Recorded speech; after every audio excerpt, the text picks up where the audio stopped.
Hello, and welcome back to another episode of Mystery Red Reads. I'm your host, Mystery Red, and this is my disclaimer. This beta read in Concord is at the author's request. This video is for learning purposes. Today we're looking at a piece of original fiction. We are back with Dontrike, working on No Name Shattered. We are on chapter 2. Oh, what was our part? We were back, I think it's 5. Let's just check. Yep, it's chapter 2, part 5, but this is, now I gotta find my spot again. This is read 9. So this is my 9th read of chapter 2, part 5. And so, uh, if you're new here, welcome. Please like, subscribe, or comment on a video. I do beta read in Concords and video format so you can experience hearing your story read out loud and reader reactions.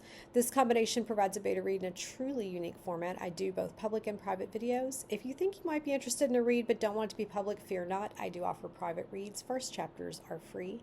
I do have a playlist for all of my public read repeat authors, so you can go back and follow a story from the beginning. Like Dontrike has their own playlist. And with all that out of the way, we are going to dive right in here. This pink highlight indicates where I left off.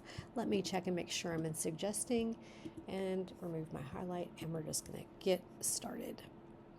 Captains Manty and Marigold listened as best they could, barely able to keep up with the wave of information. Princess, William interrupted her train of thought with a grin. There's nothing wrong with that sentence. I'm going to turn off my heater so we don't hear it in the background. The sound bothers me when I play back the videos. Please keep in mind I am neurodivergent, so lots of things distract me and my brain will get hung up on them if I don't deal with it. So let's keep going. Princess, William interrupted her train of thought with a grin. What? She looked at her bodyguard, only now realizing what she was doing. Oh my goodness. It's been a while since I did that. I guess all of this reading and learning today put me in the mood. She cleared her throat.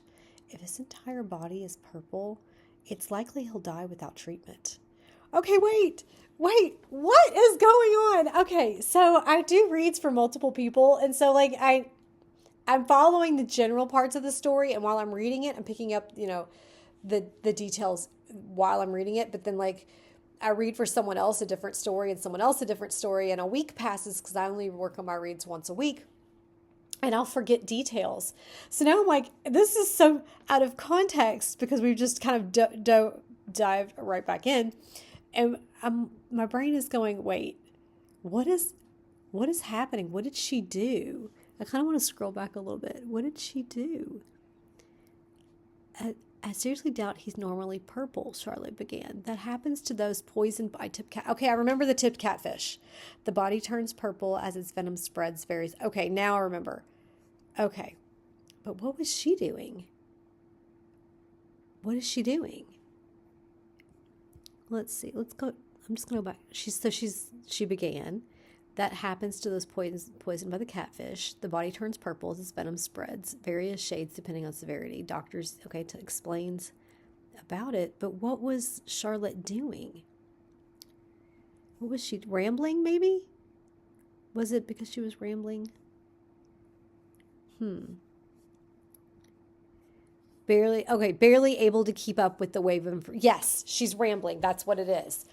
Captains Manty and Marigold listened as best they could, barely able to keep up with the wave of information. There is nothing wrong with this. It's just that we're getting started and I'm a bit we're kind of mid. Typically, if I was reading a book, I probably would read it. I'd try to read full chapters so I don't get lost.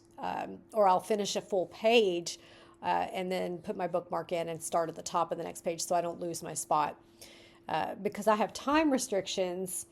I'm a parent with a lot of responsibilities. So because of that, in order for me to keep doing reads, I have to set a 30-minute limit on my reads. And let me go back. All right. And then it puts me sometimes a little bit out of context when I dive into the middle of a story based on where I left off. Okay, so she was rambling. That's what it was. And I remember now why his body's purple, because he got stung by the catfish. All right, here we go. Why do you believe that, Your Highness? Monty asked. If it was covered in blood, it could be.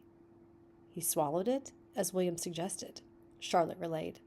They don't latch on to their prey, nor does its venom induce vomiting or blood loss. Was the fish on the small side, Captain?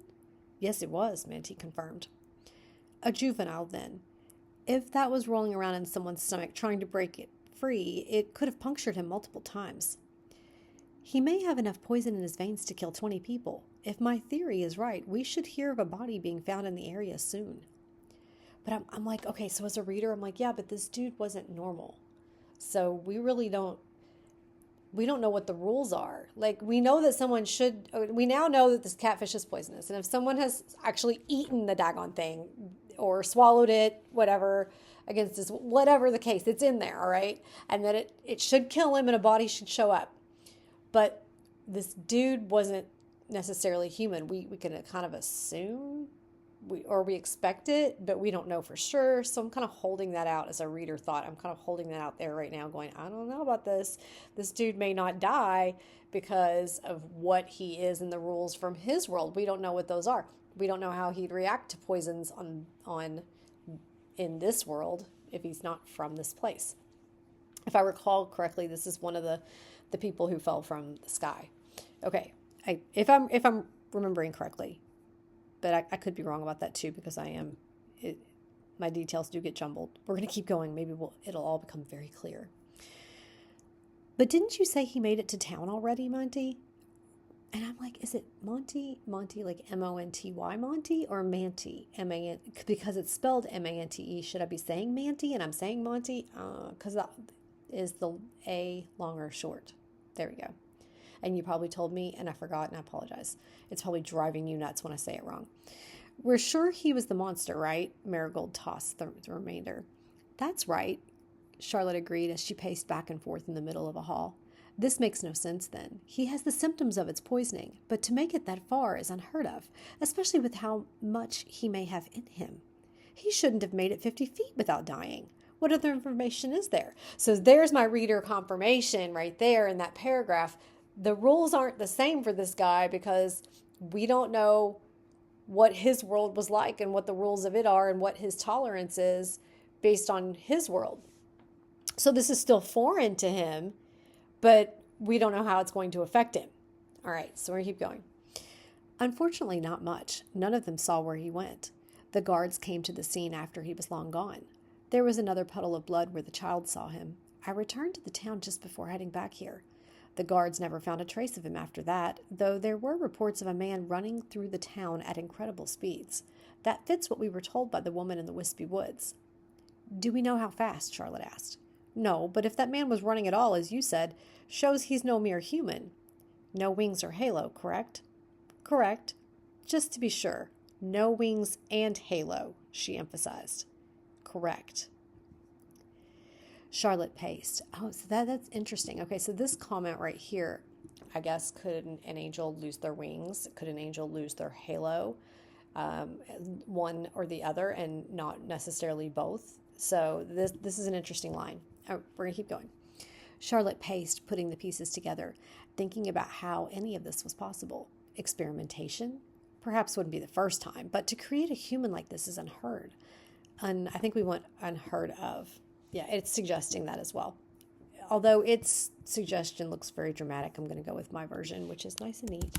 There we go. See how much neater that is. All right, but to create a human like this is unheard of, and there have been no rumblings of this kind of work being done. Well, your report is certainly more exciting than mine, Marigold mentioned. Charlotte looked up. That's right. Sorry to keep you waiting as well, Marigold. Let's continue to the throne room, and you can give me your report, she advised as they walked. Fortunately for the situation at hand, Princess, there isn't much to tell. My troops scouted a 50-mile radius, but only came about 2 things during their search. What would those be? The crash site of one fell into a cattle field near Willow. I'm sure I'll be enjoying one of them for dinner in some months. We found some footprints that had gone through some cow shit. We tracked them to the nearby river, but found no genuine lead. Queen Alana is already up to speed on that. The only other thing of note was a broken window at the tailor's shop in town. Luckily, the owner came while we were inspecting. She thought someone chucked a rock through the window, but we found a piece of the moon. Charlotte stopped when she heard it.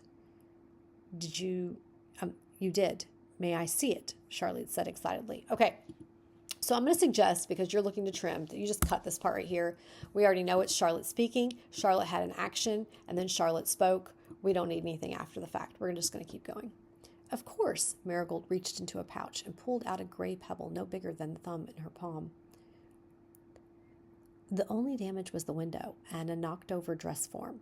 Charlotte leaned in, eyes wide, looking at the small rock in the captain's hand. "May I?" she asked, as if she needed permission. "Oh, of course. I know nothing of this stuff. Only reason we know it's not from here is the earth seraph we brought with us." Charlotte took it and brought it close to one of her eyes, closing the other as she rotated the rock between her fingers. "I can't believe I get to see two marvels like this in one day. It's been..." William could see her expression change and knew just what she was thinking.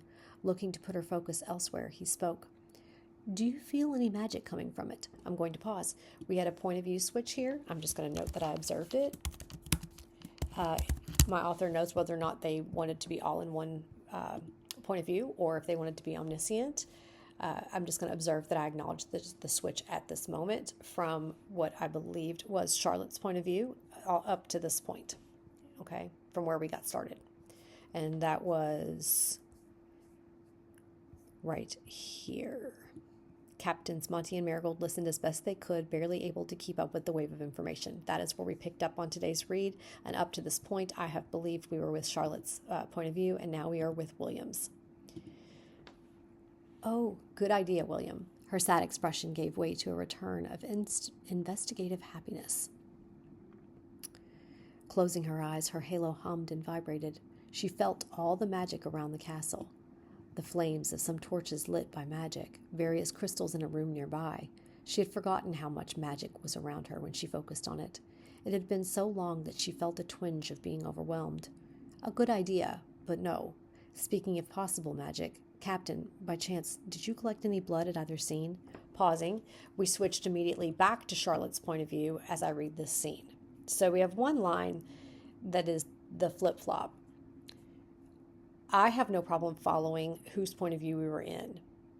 It is just my job to point out the switches so that my author can decide if it's what they intended or not.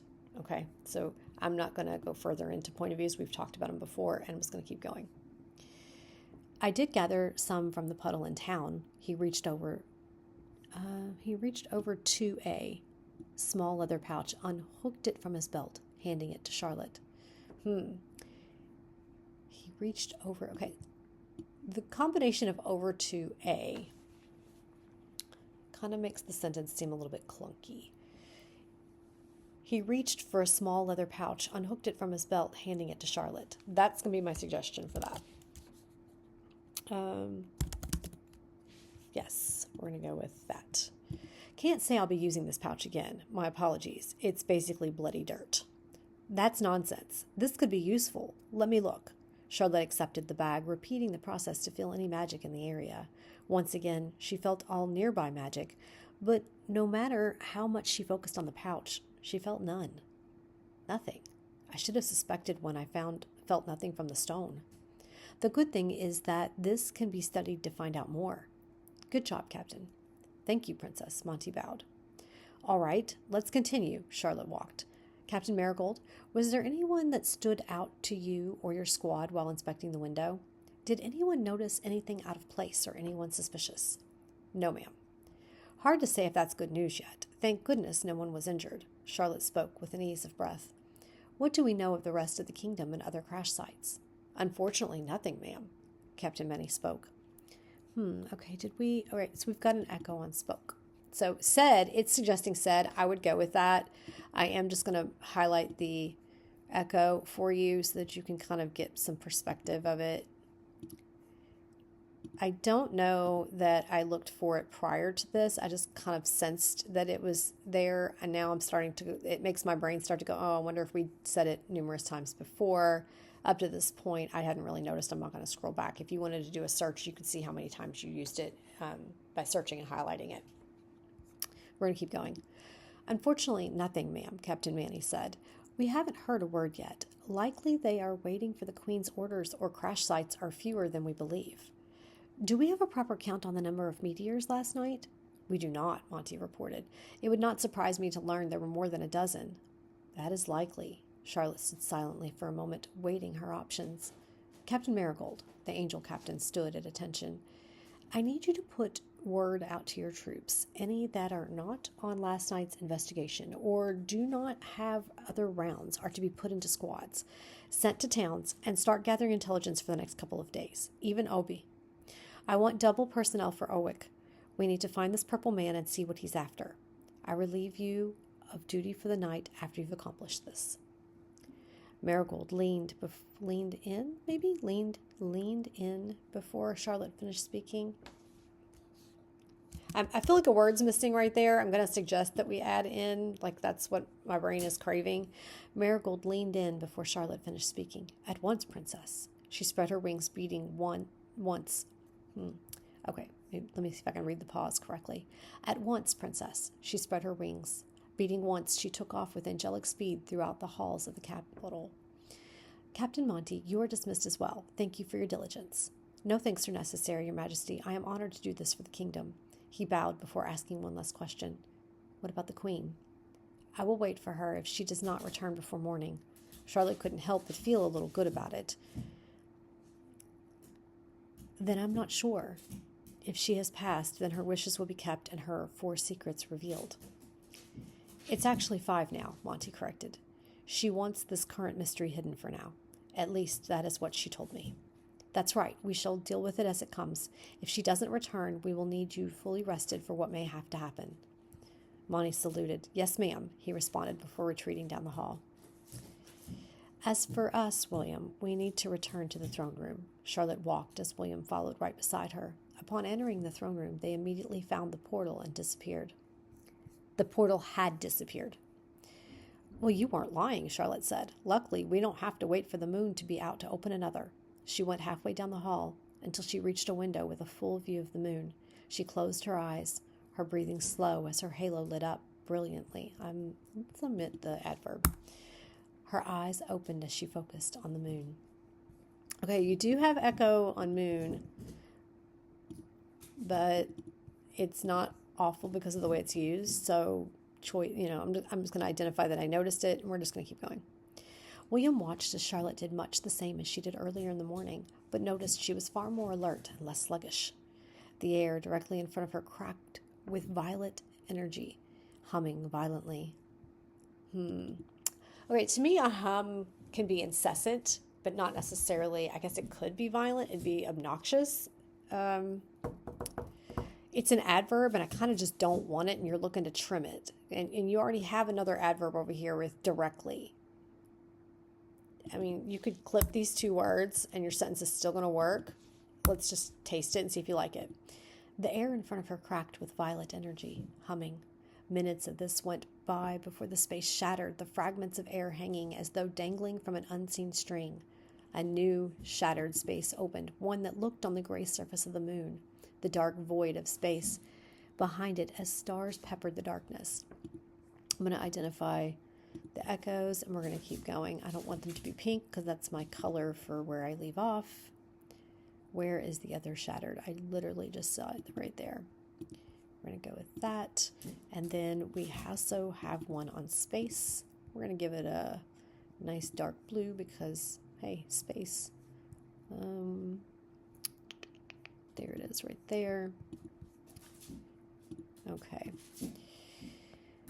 I think we're good there. We're going to keep going. Oh, nope, there's another space. You've got 3 in the same spot there. I think now we're good to keep going. Okay. William stepped forward, putting his hand on the glowing edges of the hole, the space cracking. Another one. Like glass, he leaned forward, peering through. He looked along the moon's horizon, searching for any signs of the Queen. He spoke barely a sound. What was that, William? I can't hear you. There's near no air out there. William pushed back off the edge of the portal. I don't see her. Can't say I'm surprised. It's not in the exact location it was this morning. She's unlikely to see it immediately. Let me try something. William moved away from the portal as she stuck her hand out, cupping the air as her halo glowed. A bright violet sphere, twice the size of her fist, grew in her hand.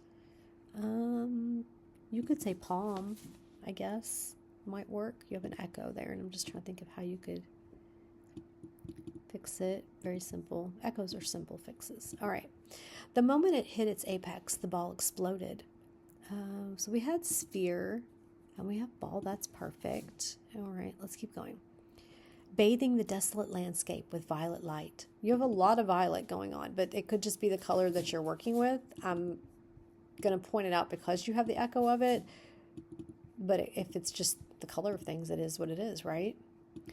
As quick as it exploded, its light dissipated as the black starry sky returned. That should get her attention. Let's give it a few minutes, Charlotte suggested. 5 minutes went by as they waited. William peeked out onto the moon's surface, shaking his head. All right, we keep doing this until she gets back. Charlotte's halo glowed once more, readying another ball. Charlotte, I don't mean to call this a bad idea, but can't you walk out there? Wouldn't it be faster to search by foot? That would be faster, yes, but I can't breathe out there like she can. For some reason, she's special that way. Even Clara couldn't do that. I see. Archangels sure are a wonder. Now that I think about it, we really don't know much about them, do we? William questioned. Charlotte sighed. As much as I wish to yell at you for questioning Clara, you would be right. We oddly know more about Alana than we do Clara, and the former spent near 8 centuries up there. Charlotte became quiet. Her face softened with sadness as she thought about the previous queen. Why did I do that? William cursed himself, wishing he hadn't brought them up at all. He reached out for her shoulder. He put a hand on her shoulder. He reached for her shoulder. I'm thinking you could probably omit the out. Charlotte, none of it was your fault. No one could have. All right, so you switched points of view right in this spot. I was feeling like we were with Charlotte. Just marking it for you. Don't. Charlotte cut him off, pulling away. I don't think you need that part. Please don't. Charlotte choked back a sob as one tear rolled down her cheek. Just help me do this so we can bring her sister home. Right. Sorry, William said, cursing himself once more. Still his point of view right there. This could still be his point of view, although I don't know if he'd know she was choking back a sob. He could, based on like what her face looks like. Just observing some point of view questions. I think that this is with William as well.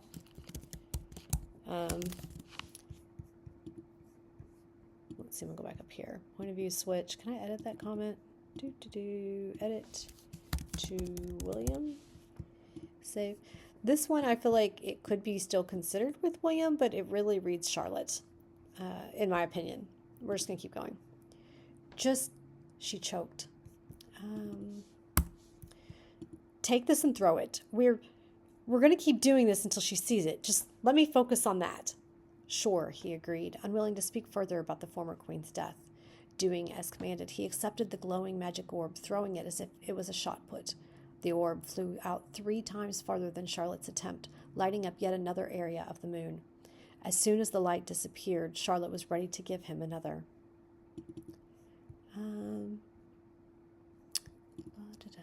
Let's just go with this. Okay. Charlotte tried her best with each orb to keep her mind on its construction. How much magic to put into each? She had such a good time in the library. It was recommending the same thing, so I'm just going to go with it. She even talked about this meteor man brought her joy for the first time in a long while, and it was so easily dashed by remembering the queen. She hesitated in creating the 4th sphere, remembering how she first met her. Another flash of light lit up the sky above the moon, shining through the portal. She passed him the 4th and began the process for the 5th. No matter how much she tried to focus, her instincts took over. This was such a simple process for her that she no longer paid attention as her memories of the queen kept piercing her thoughts, causing another tear just stream down her face. Okay, so my brain is like, as a reader, I'm wondering if we're going to go into a flashback. It's kind of a perfect setup for a flashback where she goes back and recalls, meeting the queen. So as a reader, I'm kind of expecting and prepared for that based on that line. Okay, I briefly got interrupted. All right. William could tell what was going through Charlotte's mind by looking at her. This look was all too common for Charlotte. How about this expression? Because he's got the word look here and here. And so if you swap one out with like expression, that would take care of that for you. And we are in William's point of view, just letting you know. Okay. That doesn't mean anything's wrong. It's just me observing it so that my author they will know what they intended. They know what their point of view stance is. All right, here we go. We're going to read it one more time. I was distracted by the echo. William could tell what was going through Charlotte's mind by looking at her. This look was all too common for Charlotte. Charlotte, William caused her to focus on him. Okay, this feels telling. We have William and William again, and we have Charlotte and Charlotte and Charlotte. So because it's so heavy on the name usage, it kind of feels a little bit play-by-play-ish. It feels telling rather than natural. So what could we do? This expression was all too common for her. You could use a her here. Let me see if I can put a note. Oh, I don't want that. Okay, hang on. Let me try again. I don't know why the whole thing is orange. Her. Okay. And then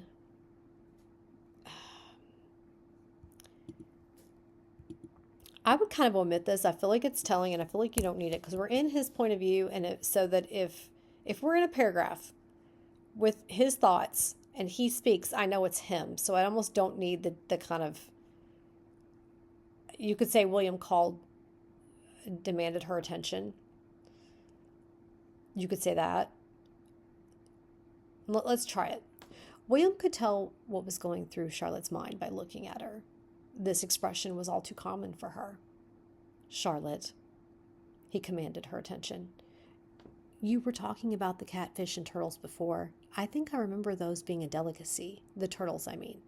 Do you think the catfish tastes just as good? All right, so that's my suggestion for that paragraph, and we're going to keep going. Charlotte looked at him with a sad, baffled look, wondering where such a random question came from. With a sniffle, she asked, What? Handing him the next sphere. The catfish, if anyone has tried cooking them, has to be good if they keep eating some good turtle meats, don't you think? William asked before hanging to the side of the portal, throwing it to the side, hoping changing directions may help the queen find their location. Let's do this green color on our echo. Charlotte rubbed her nose.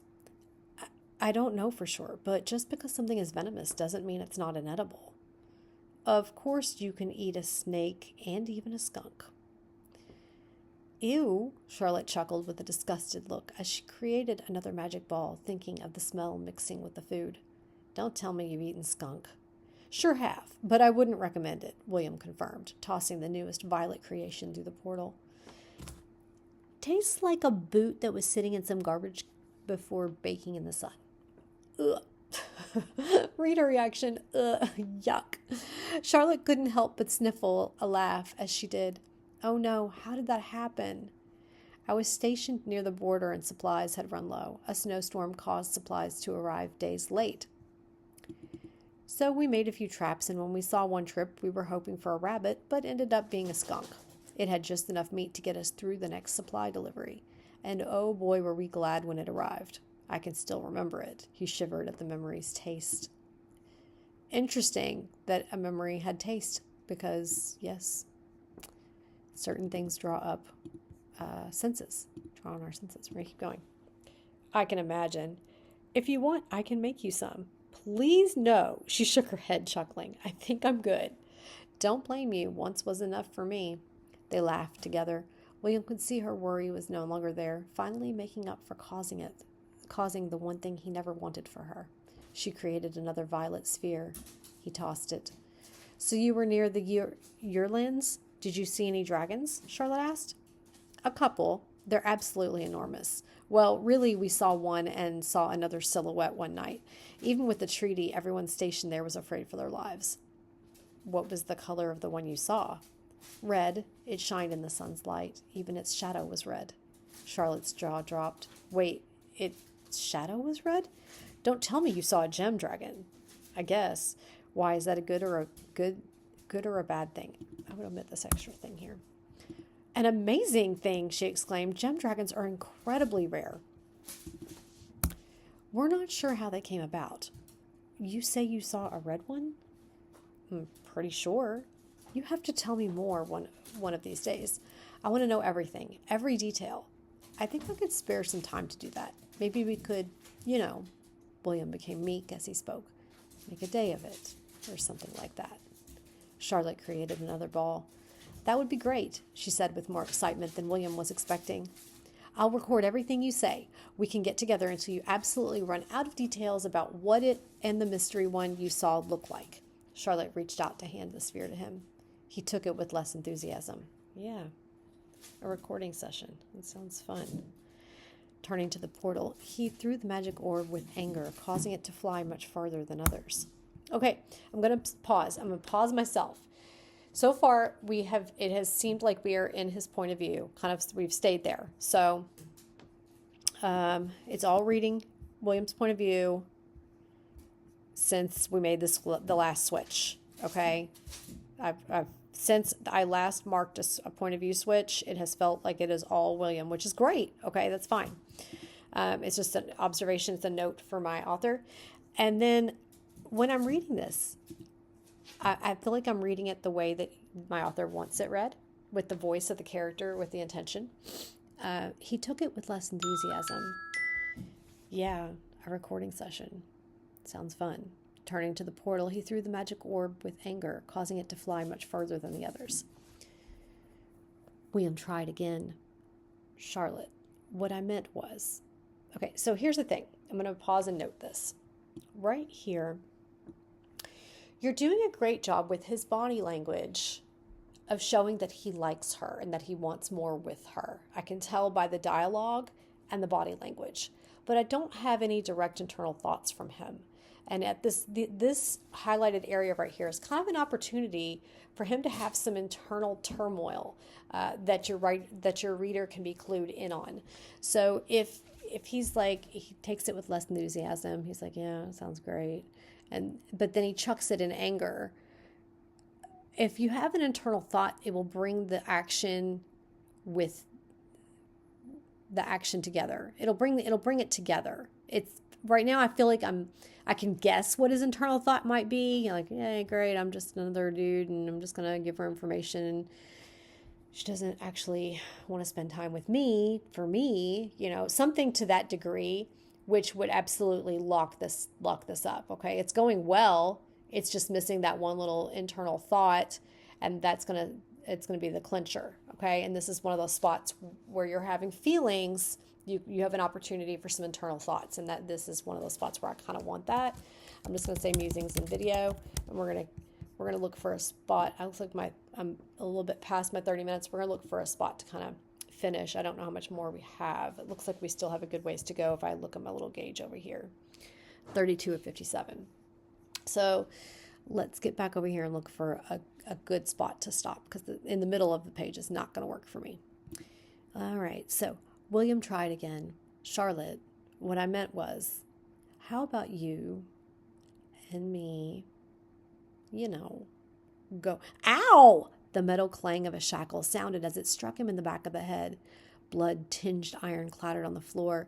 Both looked to the portal, finding Alana climbing into it like a child sneaking through a window after curfew with a shadowy cane in her hand. Blood smeared along the floor where she attempted to lift herself up. Your Highness? William instantly bent down to grab her, helping her over the lip of the portal as Charlotte moved to assist. I'm kind of thinking we have dialogue, then we have this action. I kind of think this should be its own paragraph to kind of set apart. You have something kind of happening with Charlotte and William scrambling back to the aid there. Thank you, Alana stuttered. Alana stuttered through labored breaths. I should be good with this, she gestured with the cane. Nonsense, Your Majesty, he said, putting one of her arms over him, helping her to keep her stable. Alana, what happened out there? Charlotte asked. I would omit her name and just say what happened out there. She's talking to her sister. She doesn't feel like she needs to be formal. We know who she's talking to because we're wanting to know the same thing. There you go. What happened out there? Charlotte asked in a panic before looking her up and down, seeing the terrible shape she was in between the dirt, blood, her foot purple and swollen. I feel like we're switching point of view right here. I'm just going to observe that. We're going to keep going. This could be a possible point of view. Oops, I don't want to period that. Point of view, switch to Charlotte. I'm uncertain. I'm going to keep reading. It's going to solidify that for me. But I'm kind of feeling that shift here because see, it is through Charlotte's eyes that we are observing Alana, not through William's. And that is why I'm led to believe we're switching to Charlotte's point of view. Let's keep reading and see what we can discern. All right, so this sentence is also kind of long, but I think it still might work. Let me try it again. What happened out there? Charlotte asked in a panic before looking her up and down, seeing the terrible shape she was in between the dirt, blood, her foot purple and swollen and wing bent. All right, so you have an and another and another and. You have 3 ands in this sentence, and so it does feel long. Let me see if I can show you when I have that many ands, I kind of look at where can I possibly break this sentence up, or how can I reword it? Do I need all of the details crammed in there in one sentence? Do I need them all? Can I do a little less, and would it still work and do just as well? So those are some questions you might ask yourself. We're going to keep going. William, I'll take it from here. She got under Alana's arm that was holding the shadowy tendril and took her weight.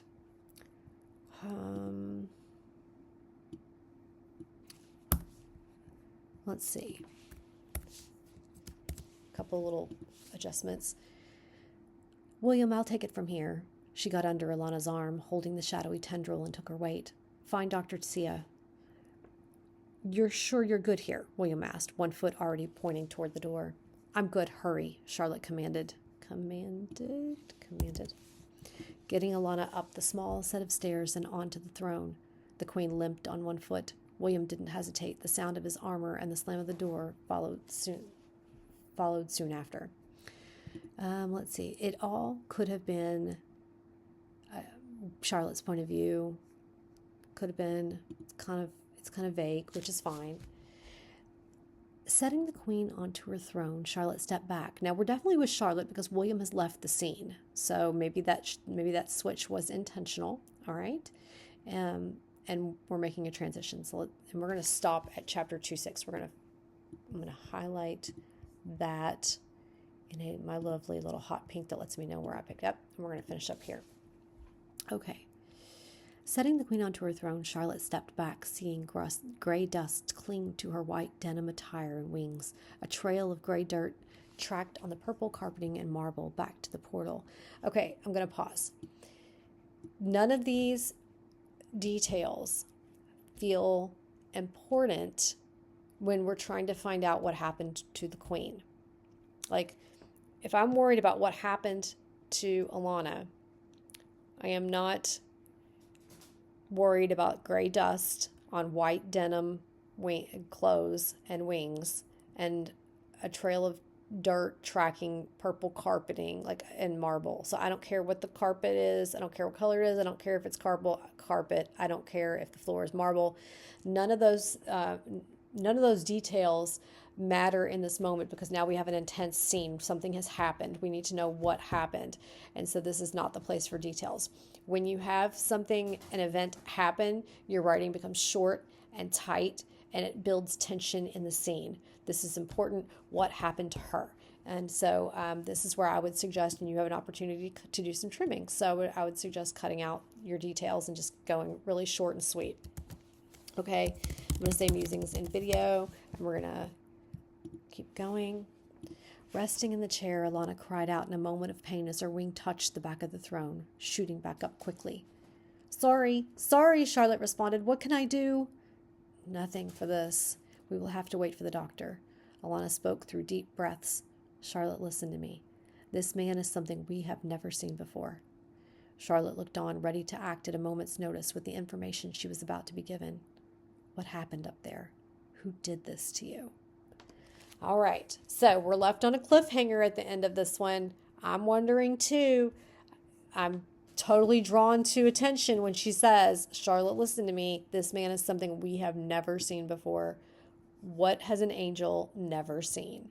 I mean, I'm kind of surprised she hadn't seen the gem dragon before being an angel. You just feel like, but you don't, we don't know the full spectrum of their power or ability. But I kind of feel like